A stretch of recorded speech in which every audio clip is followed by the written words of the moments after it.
115 वर्ष जुन्या हलवाईकडे आपण आलोय. देशराज्य हलवाई हे 1911 पासून आहे आणि इथला प्रसिद्ध आहे गुड का हलवा. आणि ऑफकोर्स पंजाबमध्ये आलोय म्हणल्यावर फिरनी देसी घी मध्ये ते बनवतात असं त्यांनी मला सांगितलं. मी अजिबात अतिशयोक्ती करत नाहीये. हा रव्याचा आहे, म्हणजे शिराच आहे. हा अप्रतिम चव आहे, म्हणजे गूळ आणि तूप. हा मी म्हणूयात अस्सल देसी घी मधला पंजाबी शिरा म्हणूयात आपण त्याला ते लोक हलवा म्हणतात.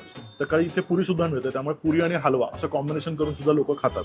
खूप खरपूस भाजलाय जो रवा, जो भाजलाय तो, आणि तो सुद्धा मला असं वाटतंय की चुलीवर भाजला असावा, कारण त्याला थोडा स्मोकी इफेक्ट आहे आणि त्याच्यासोबत तो गूळ, त्यामुळे तो इतका खमंगपणा त्याच्यामध्ये उतरलाय ना, फार भारी. आता फिरणी खाऊयात. फिरणी अशी माझ्याकडे बघतीये की अरे मला पण खा.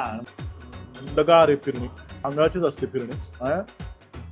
बदामाचा त्याला स्वाद आहे, वरती पण बदाम टाकलाय, फिरणीत पण टाकलेला आहे. म्हणजे मी 4 मारीत माहितीये या फिरण्या.